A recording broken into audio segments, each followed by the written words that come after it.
Hello everyone, welcome to my channel. आज के इस वीडियो में मैं आपको बताऊंगा कि सिलेक्ट और copy range in Excel through VBA. कि अगर हमारे पास अगर एक्सेल में अगर कोई डेटा होता है तो उसको अगर हमें कॉपी पेस्ट करना है, अगर हमारे पास उसका मतलब अलग अलग रेंज में है डेटा, कोई ए में है, कोई बी में है, कोई सी में है, तो उसको डायनेमिकली कॉपी कैसे कर सकते हैं। इसमें बहुत सारे लॉजिक होते हैं और आप अपना लॉजिक भी बना सकते हो कि किस तरीके से कॉपी करवाना है। कोई मतलब इसमें स्टैंडर्ड रूल तो वैसे कोई फॉलो नहीं होता है, बस वही लॉजिक का ही पूरा मतलब गेम होता है कि इसमें किस तरीके से हम कॉपी करते हैं। तो जैसे कि मेरे पास एक डेटा है, डेटा में आप देखोगे ए कॉलम में मेरे पास डेटा है, ए कॉलम में मेरे पास है 35 सेल तक डेटा है, राइट। और बी कॉलम में मेरे पास B6 से डेटा है, वो है हमारे पास 35 तक। और सी कॉलम में मेरे पास है जो डेटा है वो है मेरे पास 21 से लेके C21 से लेके C30 तक डेटा है। और हमें पेस्ट करवाना है इस डेटा को कहाँ पे, लेट सपोज मुझे इस वाले सेल में, क्यू वाले जो पी के आगे वाले सेल है, इसमें पेस्ट कराना है, राइट। तो इस वीडियो में मैं आपको मतलब जैसे कि आप वीबीएस सीख रहे हो तो इजीली कैसे इसे मतलब कर सकते हो। इसमें मैं आपको मतलब इसमें मल्टीपल मेथड होते हैं, तो मैं आपको इजी वाला मेथड बताऊंगा कि जो कि आपकी समझ में आए। अगर आप बिगिनर लेवल पे हो तो आप इजीली अंडरस्टैंड कर पाओगे, राइट। तो इसमें जैसे मुझे ये वाली इसको कॉपी करवाना है, मतलब सारी सेल को कॉपी कराना है। लेट सपोज मुझे इन पूरी सेल्स को कॉपी करवाना है। तो पहला रूल ये है कि जो भी काम आप जैसे मैनुअली अगर आप पेस्ट करवाते हो किसी चीज़ को, तो आप जो एक्शन फॉलो करते हो, जो मतलब शॉर्ट मेथड होता है, मतलब राइट। कोई लोग करेंगे इसको ऐसे करेंगे कॉपी, इस तरीके से कॉपी करेंगे, फिर यहाँ पे डालेंगे, फिर इसको कॉपी करेंगे, फिर यहाँ पे डालेंगे, फिर सी को करेंगे, फिर एस में डालेंगे, राइट। एक दूसरा मेथड होता है कि जैसे कि आप अगर आपकी सारी रो और कॉलम एक साथ हैं, मतलब कोई इनमें इस तरीके से मतलब कोई इनके बीच में गैप नहीं है, तो आप क्या कर सकते हो, कोई भी सेल को सिलेक्ट करके कंट्रोल ए करोगे और कंट्रोल ए करने के बाद कॉपी करके डायरेक्टली यहाँ पे पेस्ट कर दोगे। मतलब डिफरेंट डिफरेंट मेथड होता है जो भी यूज़ करते हैं एक्सेल को। तो पहला मेथड हम यही वाला यूज़ करेंगे कि सपोज़ मुझे सारी रेंज को ही यहाँ पे कॉपी करना है। जैसे मैंने कॉपी किया और यहाँ पे पेस्ट कर दिया, तो इस वाले मेथड को हम करेंगे वीबीए के थ्रू। तो इसके लिए आपको ऑल्ट F11 प्रेस करेंगे अपने सिस्टम में, और ऑल्ट F11 करने के बाद इंसर्ट मॉड्यूल। तो यहाँ पे हमारे पास मॉड्यूल आ गया। तो मैं इस तरह से एडजस्ट कर देता हूँ कि जिससे कि या दोनों डेटा एंड मॉड्यूल दोनों के दोनों एक में आप देख सकें कि एग्जैक्टली क्या हो रहा है। तो हम लिखते हैं इसमें सब, इसमें रखते हैं test1, राइट। तो पहला काम क्या है कि जैसे मुझे इस तरीके से कॉपी करके सिंपली यहाँ पे पेस्ट करना है, राइट। मेरे पास कोई बीच में गैप नहीं है, मेरा पूरा डेटा एक साथ है, मतलब एक साथ इन द सेंस कि ये वाला डेटा इसके बाद ही है, इस तरीके से नहीं है, राइट। कि जैसे कि यहाँ पे मैं कंट्रोल ए करूँगा तो ये वाला छूट जाएगा, लेकिन अभी हम इस वाली सिचुएशन को नहीं देख रहे हैं, राइट। तो इस तरह से मेरे पास डेटा है, तो मैं क्या करूँगा, control A, copy and paste it here in Q1। तो हम यहाँ पे जाते हैं और यहाँ पे लिखते हैं रेंज A1। कुछ कुछ सिंटेक्स आपको याद करने पड़ेंगे और या तो प्रैक्टिस करोगे तो ऑटोमेटिकली आपको समझ में आ जाएंगे। करंट रीजन मतलब होता है सेम कंट्रोल ए वाला, मतलब करंट रीजन को डॉट कॉपी करेगा ये। कॉपी करने के बाद मुझे पेस्ट करना है Q1 में। तो रेंज Q, जो भी हम मेथड मतलब मैनुअली फॉलो कर रहे हैं, Q1 डॉट पेस्ट स्पेशल। अगर मैं इसे रन करता हूँ तो आप देखोगे डेटा मेरा एज इट इज़ पेस्ट हो गया है, राइट। तो बहुत सिंपल सा कोड है, range A1 dot current region dot copy dot Q1 dot paste special. अब सेकंड वाले क्राइटेरिया में जाते हैं। अभी तो हमारे पास क्या है, इस तरीके से किया हमने कि ये वाली रोज़ अभी हमारी ब्लैंक है, ये वाली रोज़ ब्लैंक है। सेकंड क्राइटेरिया को देखते हैं कि अगर मुझे इस वाले कॉलम को यहीं पे पेस्ट करवाना है और इस वाले पे को यहाँ पे पेस्ट कराना है, लेकिन चैलेंज ये है कि हमारा डेटा एक अलाइनमेंट में नहीं है, मतलब ये यहाँ से है, ये यहाँ से है, ये यहाँ से स्टार्ट है, एंडिंग भी इनकी अलग है। इसको भी मैं अलग कर देता हूँ। एंडिंग हमारी ऐसे है, किसी के ऊपर नीचे है, लेकिन मुझे मेरा क्राइटेरिया क्या है, उसको मैं डिलीट कर देता हूँ कि मुझे पहले इसको कॉपी करना है, राइट। इसको यहाँ पे पेस्ट करना है, देन मुझे इसे कॉपी करना है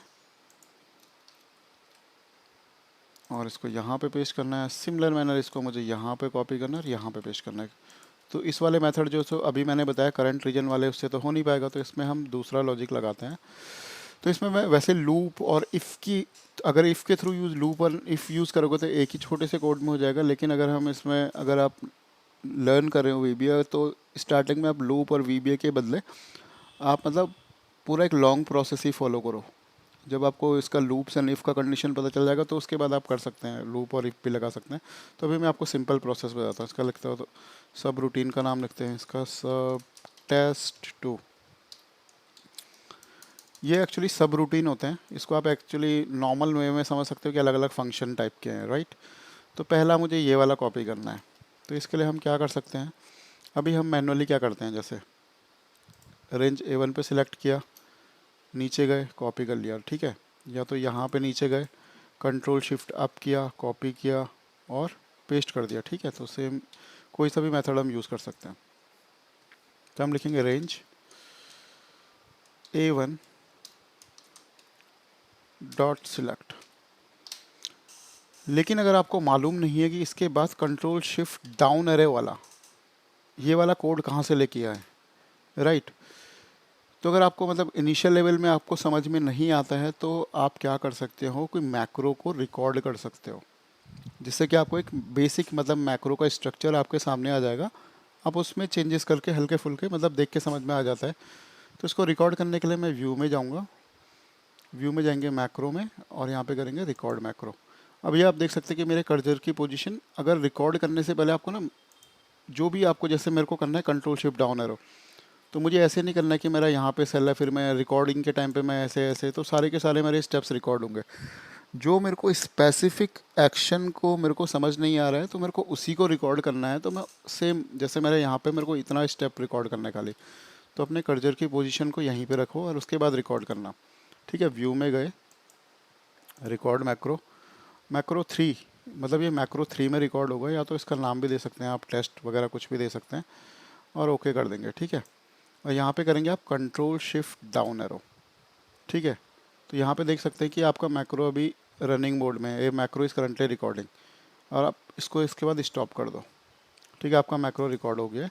ऑल्ट F11 में जाएंगे तो यहाँ पे आपने हम मॉड्यूल 2 में देखेंगे कि टेस्ट करके मैंने सब रूटीन बनाया था, तो उसका कोड ये आया है, खाली सिंपल सा कोड है।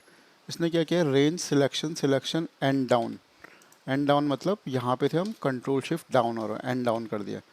तो इसको आप कॉपी करोगे और यहाँ पे पेस्ट कर दो, ठीक है। इस वाले मॉड्यूल को अगर आपको डिलीट करना है तो आप डिलीट कर सकते हो, जो अभी ये रिकॉर्डिंग के टाइम पे जो मॉड्यूल जनरेट हुआ था, तो इसको मॉड्यूल को नो कर दो आप इसे।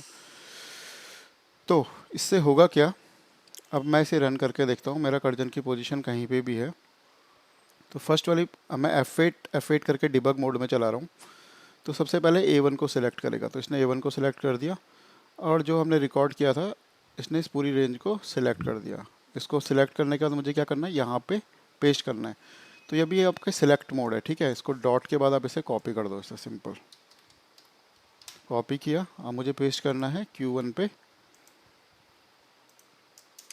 रेंज Q1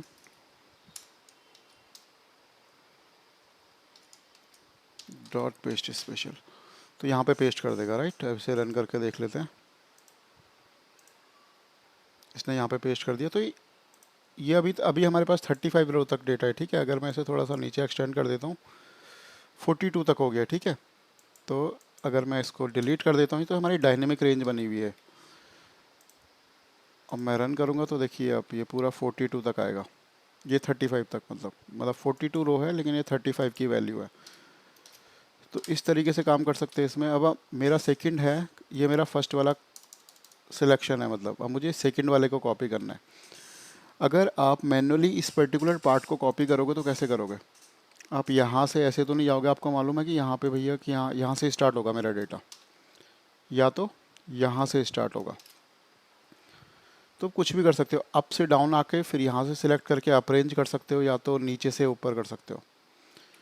तो आप क्या कर सकते हो, इस वाले पर्टिकुलर पार्ट में आप एक इमेजिनरी रेंज ले सकते हो। इमेजिनरी जैसे कि आपको पता है कि आपका डेटा 1000 2000 तक ही क्रॉस करेगा, तो आप बॉटम में चले जाइए, रेंज 10,000 ले लीजिए या 20,000 कितने भी ले लीजिए, 10,000। बी वाले में कॉपी करना है आपको, बी 10,000, ये मेरी इमेजिनरी रेंज हो गई 10,000 की। डॉट एंड एक्सेल ऐप, ये एक्सेल ऐप ऑफसेट, ये छोटे मोटे ऐसे कोड होते हैं, इन्हीं का मतलब पूरा का पूरा गेम होता है। बाकी आप रिकॉर्ड करके भी जो कोड समझ में नहीं आ रहा है वहाँ पे उसको हल्के फुल्के अमेंडमेंट कर सकते हैं। ठीक है, अब इस वाले कोड में क्या होगा, ये बी 10,000 की रो में जाएगा और उसके बाद एक्सेल लैप करेगा और यहाँ पे इस वाली पोजीशन में पहुँच जाएगा। इसके बाद क्या करना है आपको, कंट्रोल शिफ्ट अप एरो और इस वाले पर्टिकुलर पार्ट को कॉपी करना है। तो हमने ऑलरेडी रिकॉर्ड करा हुआ था तो हम इसको ही कॉपी कर लेते हैं। कॉपी करने के बाद यहाँ पे डाल दिया हमने, लेकिन इस वाली पोजीशन में हम क्या कर रहे थे, यहाँ से नीचे की तरफ जा रहे थे। ठीक है, और इस वाली पोजीशन में हमें क्या करना है, कंट्रोल शिफ्ट अप करके इस रेंज को कॉपी करना है। तो यहाँ डाउन की जगह आप खाली इतना सा चेंज करना है, आपको अप कर देंगे, बस हो गया हमारा। ये कॉपी कर दिया और इसे हमें पेस्ट करना है R1 पे पेस्ट करना है। तो हम इसे लिख देंगे यहाँ पे, सेम इसी कोड को कॉपी करेंगे हम और यहाँ पे डाल देंगे और लिख देंगे इसमें R1। एक बार आप कोड बनाओगे तो आपको समझ में आ जाएगा एग्जैक्टली आपको जो मैनुअली प्रोसेस फॉलो कर रहे हो सेम वही वाला प्रोसेस फॉलो करना है। बाकी कोड को आप रीयूज़ कर सकते हो, मतलब जो कोड आपने पहले बना रखा है उसे कॉपी पेस्ट करके बस खाली उसके हल्के फुल्के लॉजिक को देखना है और उसके अकॉर्डिंगली कर सकते हो। अब ये वाली रेंज है, इसमें भी हम सेम यही वाला फंडा यूज़ कर सकते हैं, खाली हमें रेफरेंस ही चेंज करना है।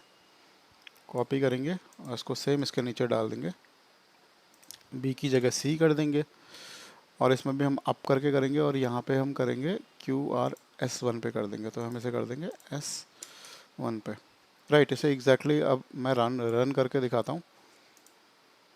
रन किया, ओके। यहाँ पे हमारा चैलेंज है B1000.xlf और डॉट, इसे सिलेक्ट कर देते हैं। यहाँ पे सिलेक्ट किया, आई थिंक एक दो जगह पे और होगा और यहाँ पे भी होगा आई थिंक, क्योंकि इस वाली पोजीशन में हमने क्या किया, एक्सेल करके छोड़ दिया, लेकिन हमें सिलेक्ट करवाना पड़ेगा इस वाले पर्टिकुलर पार्ट में। ये वाला पार्ट ये वाला है, जैसे B10,000 पे गया एंड एक्सेल हुआ तो इसको हमें यहाँ पे सिलेक्ट देना पड़ेगा, यहाँ पे सिलेक्ट करेगा इस तरीके से, राइट। अब रन करते हैं इसे, रन।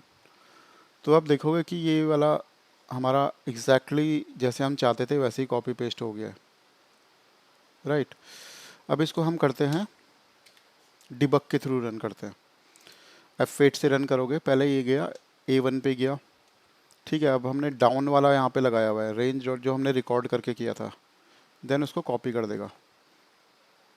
कॉपी किया, फिर Q1 रेंज पे जाएगा और यहाँ पे पेस्ट स्पेशल कर देगा। इसके बाद ये B10,000 पे जाएगा, जो इमेजिनरी हमने मतलब सोचा था कि हमारे पास मैक्सिमम 2000 तक डेटा होगा तो हमने 10,000 तक लेके गए। फिर वहाँ से ऊपर की तरफ आएगा और यहाँ पे सिलेक्ट करेगा। उसने यहाँ पे सिलेक्ट कर लिया। सिलेक्ट करने के बाद इस रेंज को ये क्या करेगा, सिलेक्ट करेगा इस तरीके से और कॉपी कर लेगा। यहाँ पे हमने डॉट कॉपी लिखा हुआ है, ओके। मैंने एक्चुअली यहाँ पे मैनुअली कर्सर को सिलेक्ट कर दिया, मुझे आई थिंक छोड़ दे, फिर से करते हैं इसे, इस वाली रेंज को, क्योंकि कोड में मैंने सिलेक्ट वगैरह का पूरा दे रखा है तो मैंने गलती से यहाँ पे सिलेक्ट कर दिया था, तो मुझे यहाँ पे सिलेक्ट नहीं करना है। तो अब देखिए A1 पे गया, कॉपी किया, Q1 पे पेस्ट किया, फिर B10,000 पे जाएगा और फिर यहाँ पे सिलेक्ट कर लेगा, ठीक है। फिर इस अपर रेंज को कॉपी करेगा, देन R1 में पेस्ट कर देगा। C वाले में जाएगा, C10,000 वाली रो पे, वहाँ से फिर ये अप वाला जो हमने रिकॉर्ड करके किया था, देन इसे कॉपी करेगा और देन S1 पे पेस्ट स्पेशल कर देगा और एंड हो गया हमारा, राइट। तो यही वाले कोड को आप अलग अलग मेथड से भी यूज़ कर सकते हैं, खाली आपको कॉन्सेप्ट समझ में आना चाहिए कि किस तरीके से करना है। इसमें आप इफ़ लगा सकते हैं और लूपिंग भी लगा सकते हैं, तो इससे और भी शॉर्ट कोड बन सकता है। लेकिन अगर आप इनिशियल लेवल पे है तो आप लंबे ही कोड बनाएं, एक बार आपको समझ में आ जाएगा मतलब कि बेसिक कॉन्सेप्ट, देन आप उसको और एडवांस वे में उसे धीरे धीरे यूज़ कर सकते हैं। तो आई होप ये वीडियो आपको अच्छा लगा होगा। Thank you for watching, have a nice day.